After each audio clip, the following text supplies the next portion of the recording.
Hello, psychologically minded parents. Welcome to PsychologyWorks on Parenting Kids. I'm Dr. Greenaway, and today we're going to answer that age-old question, to spank or not to spank?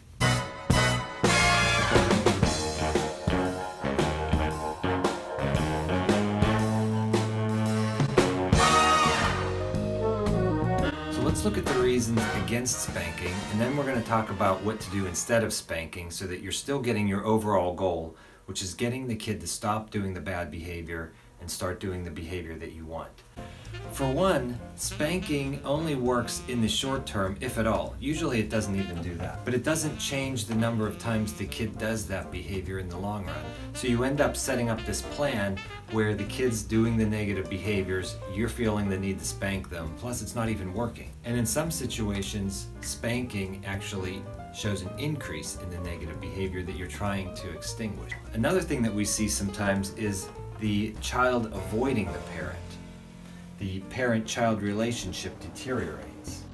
Something that a lot of parents think, and research has shown to be false, is that the amount of upset the child experiences is correlated with not doing the behavior. The more the kid looks like they're upset and suffering, the more likely they aren't going to do that behavior.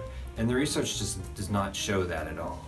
Another negative to spanking is sometimes you end up with a kid who's aggressive. You start seeing more fights and aggression because the child has now learned that the way to handle something that is annoying you or bothering you is to use physical aggression.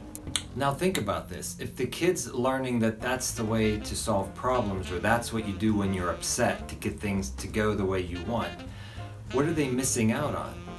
They're missing out on problem solving, knowing that there may be different methods that would work better. In life, when things aren't going the way you want or somebody upsets you, the better you are at being able to either negotiate or think of some way to work the system or solve the problem or get things to go the way you want, the less aggression you're going to need. Now think about this. The parent also is not learning any other tools other than hitting. So it's like using the same screwdriver for every kind of screw, nut, bolt, gadget that you have. The last one I want to mention, and it may be the most important for parents who really do want to get their kid to start changing some of their negative behaviors, and that is that if you're using hitting, the kid never learns the replacement behavior. They may learn just what not to do, which the research shows they don't even do that. But the main thing is with the hitting, with the spanking, you're not reinforcing a positive behavior to replace those negative behaviors. And the main way that we change people's behaviors is by reinforcing behaviors we want to see more often. If you're hitting, you've totally missed the ball and you're not doing that. So take your choice. Any of these is a good reason not to spank. Now, of course, we still need to have punishments. You can't only be reinforcing positive behaviors, even though that's the primary way. So what kind of punishments should we have? Basically, they fall into two primary categories. We've got the loss of an activity, the loss of a privilege that the child likes. Then you have to ask the question, what is a privilege? A lot of times parents don't even realize that the child is engaging in privileged behaviors. So privilege would be things like screen time, getting to ride their bike, having a friend over, having a dessert that they like or a favorite snack, going to a movie or getting to pick a movie or going out to eat or getting to choose what restaurant we're going to. And you could come up with more. Just watch your child, and when they're having their free time, what do they gravitate toward? What do they like doing? Those would be privileges that you can withhold if the child's not complying with the behaviors you want to see. The other kind of punishment would be an extra chore. Things like sweeping the floor, change the litter box, wipe the counter, put clothes away. One that I like is pick weeds. Every time the child does this negative behavior and doesn't do the positive opposite that you've taught them, have them go out and pick 10 weeds. It may only take 2 minutes, maybe even less.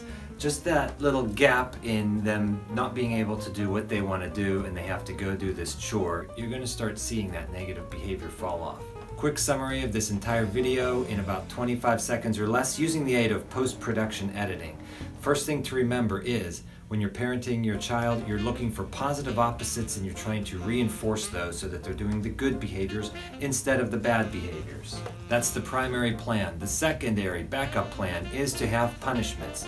not spanking, but loss of a privilege or an extra chore that's not very fun. And don't forget, keep the punishments short and sweet. That way you can dole them out again. If they've already lost all of their screen time for 2 weeks, now you've got 2 weeks with their main thing already lost, and then what are you going to hold above them? So you want to have it be a day or 2 days, maybe 3 at the most if it's a major infraction.